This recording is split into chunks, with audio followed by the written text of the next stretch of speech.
Chapter 3. The Lawrence Boy.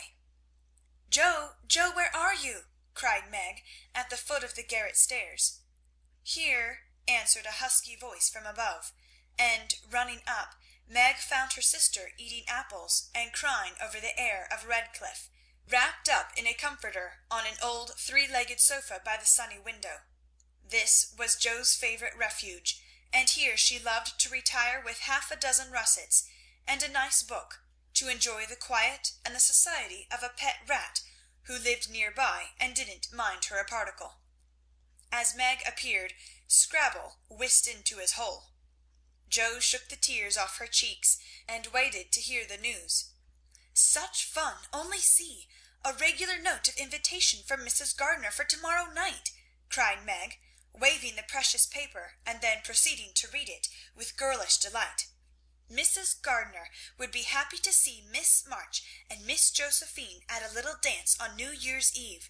Marmee is willing we should go. Now what shall we wear? "What's the use of asking that, when you know we shall wear our poplins, because we haven't got anything else?" answered Joe, with her mouth full. "If I only had a silk," sighed Meg. "Mother says I may when I'm 18, perhaps, but 2 years is an everlasting time to wait." "I'm sure our pops look like silk, and they are nice enough for us.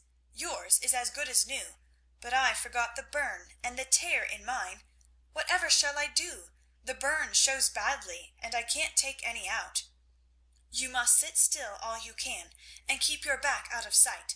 The front is all right. I shall have a new ribbon for my hair, and Marmee will lend me her little pearl pin, and my new slippers are lovely, and my gloves will do, though they aren't as nice as I'd like. Mine are spoiled with lemonade, and I can't get any new ones, so I shall have to go without," said Joe, who never troubled herself much about dress. "You must have gloves, or I won't go," cried Meg decidedly. "Gloves are more important than anything else. You can't dance without them, and if you don't, I should be so mortified." "Then I'll stay still. I don't care much for company dancing. It's no fun to go sailing round. I like to fly about and cut capers." "You can't ask mother for new ones. They are so expensive, and you are so careless. She said when you spoiled the others that she shouldn't get you any more this winter. Can't you make them do?" "I can hold them crumpled up in my hand, so no one will know how stained they are. That's all I can do. No, I'll tell you how we can manage. Each wear one good one, and carry a bad one. Don't you see?" "Your hands are bigger than mine, and you will stretch my glove dreadfully," began Meg, whose gloves were a tender point with her. "Then I'll go without. I don't care what people say," cried Joe, taking up her book. "You may have it, you may, only don't stain it, and do behave nicely. Don't put your hands behind you, or stare, or say 'Christopher Columbus,' will you?" "Don't worry about me. I'll be as prim as I can, and not get into any scrapes if I can help it. Now go and answer your note, and let me finish this splendid story." So Meg went away to accept with thanks, look over her dress, and sing blithely as she did up her one real lace frill, while Joe finished her story, her 4 apples, and had a game of romps with Scrabble. On New Year's Eve the parlour was deserted, for the 2 younger girls played dressing maids, and the 2 elder were absorbed in the all-important business of getting ready for the party. Simple as the toilettes were, there was a great deal of running up and down, laughing and talking, and at one time a strong smell of burned hair pervaded the house. Meg wanted a few curls about her face, and Joe undertook to pinch the papered locks with a pair of hot tongs. "Ought they to smoke like that?" asked Beth from her perch on the bed. "It's the dampness drying," replied Joe. "What a queer smell! It's like burned feathers," observed Amy, smoothing her own pretty curls with a superior air. "There, now I'll take off the papers, and you'll see a cloud of little ringlets," said Joe, putting down the tongs. She did take off the papers, but no cloud of ringlets appeared, for her hair came with the papers, and the horrified hairdresser laid a row of little scorched bundles on the bureau before her victim. "Oh, oh, oh, what have you I'm spoiled. I can't go. My hair, oh, my hair!" wailed Meg, looking with despair at the uneven frizzle on her forehead.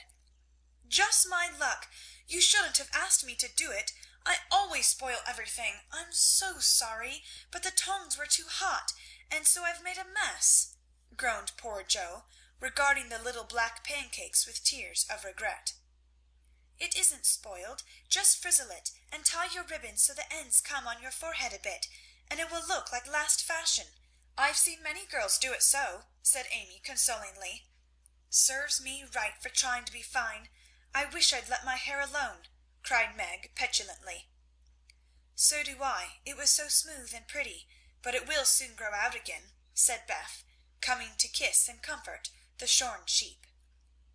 After various lesser mishaps, Meg was finished at last, and by the united exertions of the entire family, Jo's hair was got up and her dress on. They looked very well in their simple suits, Meg's in silvery drab, with a blue velvet snood, lace frills, and the pearl pin; Jo in maroon, with a stiff gentlemanly linen collar, and a white chrysanthemum or two for her only ornament. Each put on one nice light glove, and carried one soiled one, and all pronounced the effect quite easy and fine. Meg's high-heeled slippers were very tight and hurt her, though she would not own it, and Jo's 19 hairpins all seemed stuck straight into her head, which was not exactly comfortable, but, dear me, let us be elegant or die. "Have a good time, dearies," said Mrs. March, as the sisters went daintily down the walk. "Don't eat much supper, and come away at 11 when I send Hannah for you." As the gate clashed behind them, a voice cried from a window, "Girls, girls, have you both got nice pocket handkerchiefs?" "Yes, yes, spandy nice, and Meg has cologne on hers," cried Jo, adding with a laugh as they went on, "I do believe Marmee would ask that if we were all running away from an earthquake." "It is one of her aristocratic tastes, and quite proper, for a real lady is always known by neat boots, gloves, and handkerchief," replied Meg, who had a good many little aristocratic tastes of her own. "Now don't forget to keep the bad breath out of sight, Jo. Is my sash right, and does my hair look very bad?"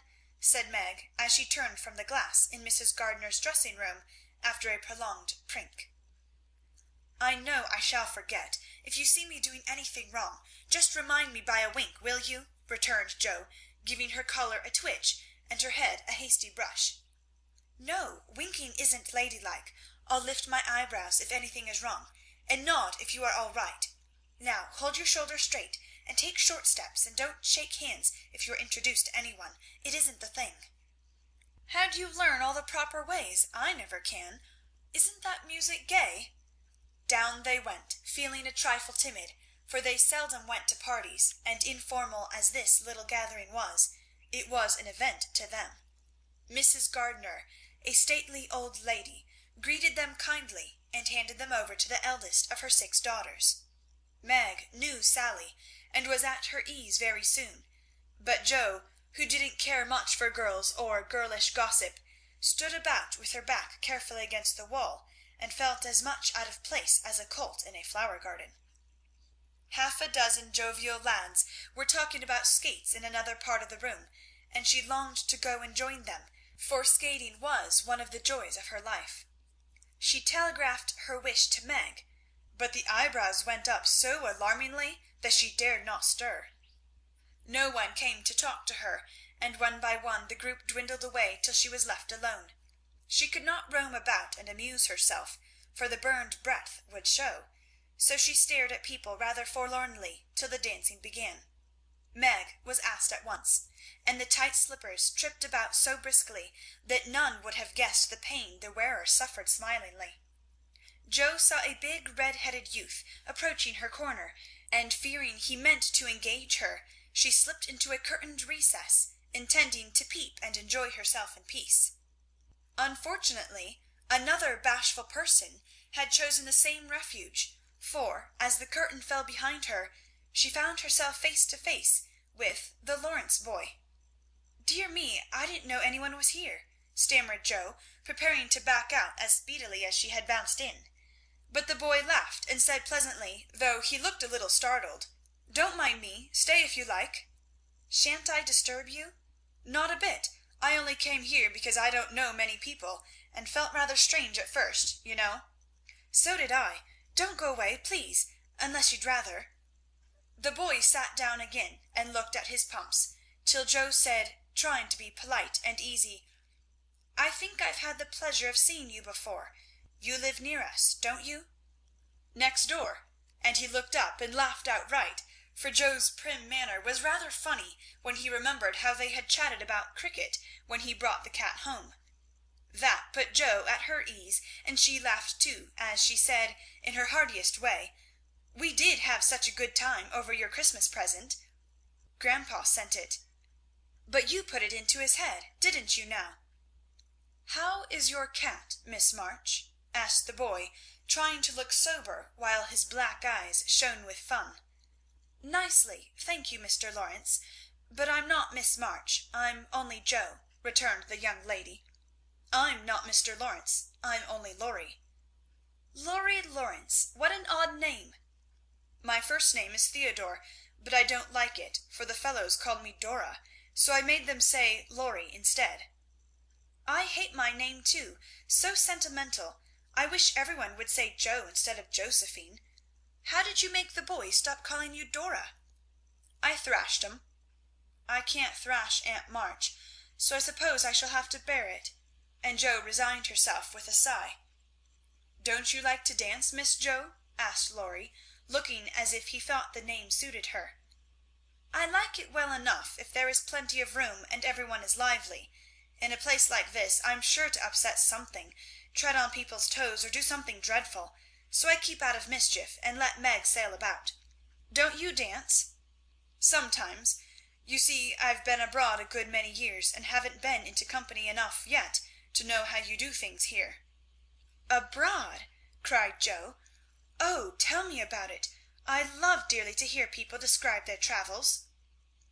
Laurie didn't seem to know where to begin, but Joe's eager question soon set him going, and he told her how he had been at school in Vevey, where the boys never wore hats, and had a fleet of boats on the lake, and for holiday fun went on walking trips about Switzerland with their teachers.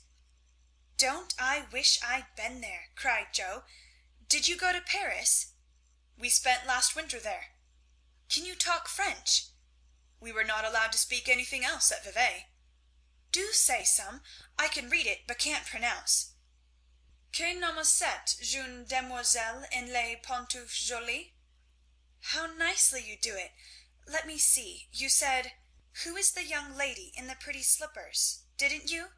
"Oui, mademoiselle." "It's my sister Margaret, and you knew it was. Do you think she is pretty?"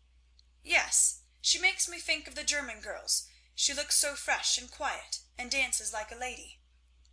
Joe quite glowed with pleasure at this boyish praise of her sister, and stored it up to repeat to Meg. Both peeped and criticised and chatted till they felt like old acquaintances. Laurie's bashfulness soon wore off, for Joe's gentlemanly demeanour amused and set him at his ease, and Joe was her merry self again, because her dress was forgotten, and nobody lifted their eyebrows at her. She liked the Lawrence boy better than ever, and took several good looks at him, so that she might describe him to the girls, for they had no brothers, very few male cousins, and boys were almost unknown creatures to them. Curly black hair, brown skin, big black eyes, handsome nose, fine teeth, small hands and feet, taller than I am, very polite for a boy, and altogether jolly. Wonder how old he is." It was on the tip of Joe's tongue to ask, but she checked herself in time, and, with unusual tact, tried to find out in a roundabout way. "I suppose you are going to college soon? I see you pegging away at your books. No, I mean studying hard," and Joe blushed at the dreadful pegging which had escaped her. Laurie smiled, but didn't seem shocked, and answered with a shrug, "Not for a year or two. I won't go before 17 anyway." "Aren't you but 15?" asked Joe, looking at the tall lad whom she had imagined 17 already. 16 next month. How I wish I was going to college. You don't look as if you liked it. I hate it. Nothing but grinding or skylarking, and I don't like the way fellows do either in this country. What do you like? To live in Italy, and to enjoy myself in my own way. Joe wanted very much to ask what his own way was, but his black brows looked rather threatening as he knit them, so she changed the subject by saying, as her foot kept time, "That's a splendid polka. Why don't you go and try it?" "If you will come too," he answered, with a gallant little bow. "I can't, for I told Meg I wouldn't, because—" There Joe stopped and looked undecided whether to tell or to laugh. "Because what?" "You won't tell?" "Never." "Well, I have a bad trick of standing before the fire, and so I burn my frocks, and I scorched this one, and though it's nicely mended, it shows, and Meg told me to keep still so no one would see it. You may laugh if you want to. It is funny, I know." But Laurie didn't laugh. He only looked down a minute, and the expression of his face puzzled Joe when he said very gently, "Never mind that. I'll tell you how we can manage. There's a long hall out there, and we can dance grandly, and no one will see us. Please come." Joe thanked him and gladly went, wishing she had 2 neat gloves when she saw the nice pearl-colored ones her partner wore. The hall was empty, and they had a grand polka, for Laurie danced well and taught her the German step, which delighted Joe, being full of swing and spring. When the music stopped they sat down on the stairs to get their breath, and Laurie was in the midst of an account of a students' festival at Heidelberg when Meg appeared in search of her sister. She beckoned, and Joe reluctantly followed her into a side room, where she found her on a sofa, holding her foot and looking pale. "I've sprained my ankle. That stupid high heel turned and gave me a sad wrench. It aches so I can hardly stand, and I don't know how I'm ever going to get home," she said, rocking to and fro in pain. "I knew you'd hurt your foot with those silly shoes. I'm sorry, but I don't see what you can do except get a carriage, or stay here all night," answered Joe, softly rubbing the poor ankle as she spoke. "I can't have a carriage without its costing ever so much. I dare say I can't get one at all, for most people come in their own, and it's a long way to the stable, and no one to send." "I'll go." "No, indeed. It's past 9 and dark as Egypt. I can't stop here, for the house is full. Sally has some girls staying with her. I'll rest till Hannah comes, and then do the best I can." "I'll ask Laurie. He will go," said Joe, looking relieved as the idea occurred to her. "Mercy, no! Don't ask or tell any one. Get me my rubbers, and put these slippers with our things. I can't dance any more, but as soon as supper is over, watch for Hannah, and tell me the minute she comes." "They are going out to supper now. I'll stay with you, I'd rather." "No, dear, run along, and bring me some coffee. I'm so tired I can't stir." So Meg reclined with rubbers well hidden, and Joe went blundering away to the dining room, which she found after going into a china closet and opening the door of a room where old Mr. Gardner was taking a little private refreshment. Making a dart at the table, she secured the coffee, which she immediately spilled, thereby making the front of her dress as bad as the back. "Oh dear, what a blunderess I am!" exclaimed Joe, finishing Meg's glove by scrubbing her gown with it. "Can I help you?" said a friendly voice, and there was Laurie, with a full cup in one hand and a plate of ice in the other. "I was trying to get something for Meg, who is very tired, and someone shook me, and here I am in a nice state," answered Joe, glancing dismally from the stained skirt to the coffee-colored glove. "Too bad. I was looking for someone to give this to. May I take it to your sister?" "Oh, thank you. I'll show you where she is. I don't offer to take it myself, for I should only get into another scrape if I did." Joe led the way, and as if used to waiting on ladies, Laurie drew up a little table, brought a second installment of coffee and ice for Joe, and was so obliging that even particular Meg pronounced him a nice boy. They had a merry time over the bonbons and mottos, and were in the midst of a quiet game of buzz with 2 or 3 other young people who had strayed in, when Hannah appeared. Meg forgot her foot and rose so quickly that she was forced to catch hold of Joe, with an exclamation of pain. "Hush, don't say anything," she whispered, adding aloud, "It's nothing. I turned my foot a little, that's all," and limped upstairs to put her things on. Hannah scolded, Meg cried, and Jo was at her wits' end, till she decided to take things into her own hands. Slipping out, she ran down, and finding a servant, asked if he could get her a carriage. It happened to be a hired waiter, who knew nothing about the neighbourhood, and Jo was looking round for help, when Laurie, who had heard what she said, came up and offered his grandfather's carriage, which had just come for him, he said. "It's so early, you can't mean to go yet," began Jo, looking relieved, but hesitating to accept the offer. "I always go early, I do truly. Please let me take you home. It's all on my way, you know, and it rains, they say." That settled it, and telling him of Meg's mishap, Jo gratefully accepted, and rushed up to bring down the rest of the party. Hannah hated rain as much as a cat does, so she made no trouble, and they rolled away in a luxurious close carriage, feeling very festive and elegant. Laurie went on the box, so Meg could keep her foot up, and the girls talked over their party in freedom.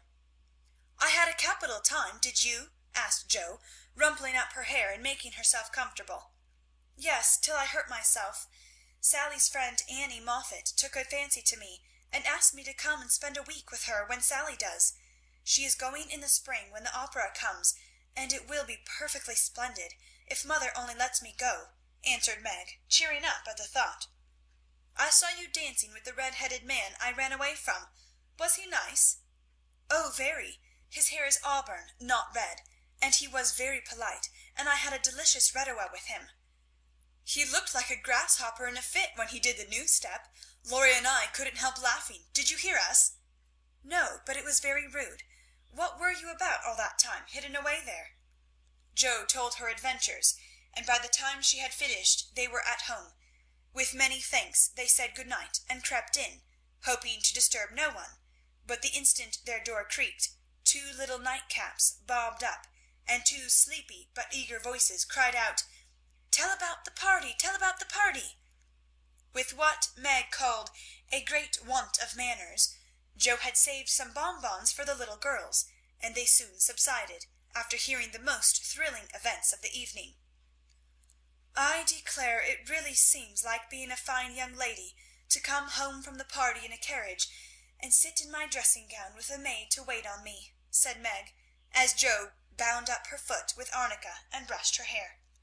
"I don't believe fine young ladies enjoy themselves a bit more than we do, in spite of our burned hair, old gowns, one glove apiece, and tight slippers that sprain our ankles when we are silly enough to wear them." And I think Jo was quite right. End of chapter 3.